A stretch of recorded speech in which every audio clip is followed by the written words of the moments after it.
എല്ലാവർക്കും J garden ലിപ്സിലോട്ട് സ്വാഗതം. ഇന്ന് ഞാൻ നിങ്ങളെ പരിചയപ്പെടുന്നത് എൻ്റെ വീട്ടിലെ വെണ്ട കൃഷിയുടെ വിശേഷങ്ങളാണ്.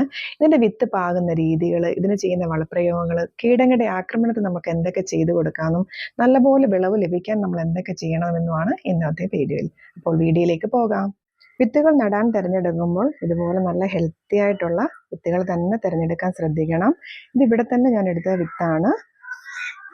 ഇതിൻ്റെ സീഡ് നമ്മൾ നടുന്നതിന് മുൻപായിട്ട് ഇതിൻ്റെ സീഡിന് നല്ല കട്ടിയുള്ളതായതുകൊണ്ട് ഇതെപ്പോഴും നമ്മൾ ഒരു 24 മണിക്കൂർ ഒരു സ്യൂഡോമോണസ് ലൈനിൽ ഇട്ട് വെച്ചിട്ട് നടാൻ ശ്രമിക്കണം.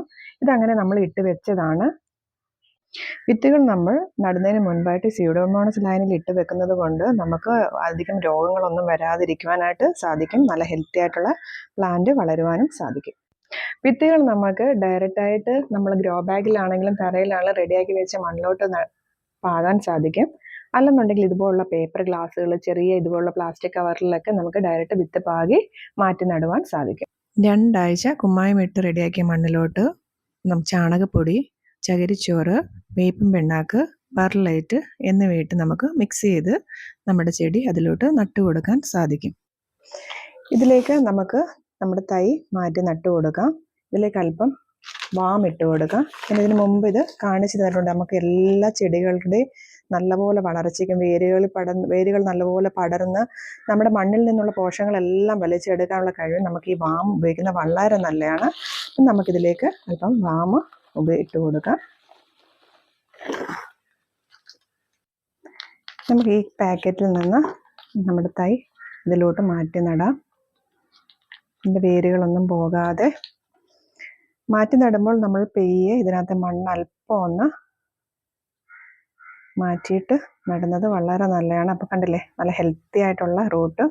അത് എളുപ്പം തന്നെ നമ്മുടെ ഈ പോട്ട് മിക്സുമായിട്ട് പെട്ടെന്ന് തന്നെ ഇത് നല്ലപോലെ കിളിച്ച് നമ്മുടെ ചെടി നല്ല ഹെൽത്തി ആയിട്ട് വളരും. ചെടി ഒരു 2 പ്രായമായി കഴിയുമ്പോൾ നമുക്ക് ജൈവ സലറിയും ജൈവ വളവും ചെയ്തു കൊടുക്കാം. ഞാൻ ഇതിന് ഉപയോഗിക്കുന്ന ജൈവ വളവും ജൈവ സലറിയും ഉണ്ടാക്കുന്ന വിധം നമ്മുടെ ചാനലിലുണ്ട്. അപ്പോൾ എല്ലാവരും ഒന്ന് കണ്ടു നോക്കി ഉപയോഗിച്ച് നോക്കുക. ഗ്രോ ബാഗിലും തറയിലും നമുക്ക് ഒരുപോലെ വെണ്ട കൃഷി ചെയ്യാൻ സാധിക്കും. ഇത് ഞാനിവിടെ അരുണ എന്ന ഇനത്തിൽപ്പെട്ട വെണ്ടയാണ്. ചുവന്ന വെണ്ടയെന്നും ഇതിനെ അറിയപ്പെടും. നല്ല സൂര്യപ്രകാശമുള്ളിടത്ത് നട്ട് കഴിയുമ്പോൾ നല്ല വിളവും നമുക്ക് ലഭിക്കുകയും ചെയ്യും. 35-40 ദിവസം ആകുമ്പോഴത്തേക്കും നമ്മുടെ വെണ്ട പൂവിടുകയും 45 ദിവസം ആകുമ്പോഴത്തേക്കും നമുക്ക് ഇതിൻ്റെ വിളവുകൾ എടുക്കാനും സാധിക്കും. വെണ്ടകളുടെ ഇലകളിൽ പുഴുക്കളുടെ ആക്രമണം ഉണ്ടാവും. ഇതിനായിട്ട് നമുക്ക് വിവേറിയ 5 ml 1 ലിറ്റർ വെള്ളത്തിൽ സ്പ്രേ ചെയ്ത് കൊടുക്കുന്നത് വളരെ നല്ലതാണ്. നല്ലപോലെ ജൈവ വളങ്ങൾ കൊടുത്തു കഴിയുമ്പോൾ നമുക്കിതൊരു 120 ദിവസം വരെ നല്ല വിളവ് കിട്ടും. അത് കഴിഞ്ഞിട്ട് നമുക്കിതിൻ്റെ കൊമ്പ് മുറിച്ച് കൊടുക്കുമ്പോൾ പിന്നെയും വിളവെടുക്കാനായിട്ട് സാധിക്കും. വെണ്ടകളിൽ സാധാരണയായിട്ട് വരുന്ന ഒരു രോഗമാണ് ഇലപ്പുള്ളി രോഗം. ഇതിൻ്റെ ആരംഭഘട്ടത്തിൽ നമ്മൾ കാണുമെങ്കിൽ അതിൻ്റെ ലീഫ് കട്ട് ചെയ്തിട്ട് നമുക്കതിനകത്ത് സ്യൂഡോമോണസ് ലൈനി സ്പ്രേ ചെയ്ത് കൊടുക്കുന്നത് വളരെ നല്ലതാണ്. ഇതിൻ്റെ ചുവട്ടിൽ വെള്ളം കെട്ടി നിൽക്കാതെ ശ്രദ്ധിക്കണം.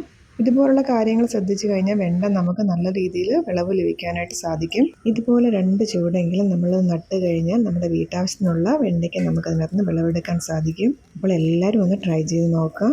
ഈ വീഡിയോ സബ്സ്ക്രൈബ് ചെയ്യാതെ കാണുന്നവരുണ്ടെങ്കിൽ ഒന്ന് സബ്സ്ക്രൈബ് ചെയ്യണേ. നിങ്ങൾക്ക് ഈ വീഡിയോ ഇഷ്ടമായാൽ ഷെയർ ചെയ്യുക, ലൈക്ക് ചെയ്യുക, സബ്സ്ക്രൈബ് ചെയ്യുക, ബെല്ലൈക്കൺ ഓൺ ആക്കിയിടുക. അപ്പോൾ അടുത്ത വീഡിയോയിൽ കാണാം.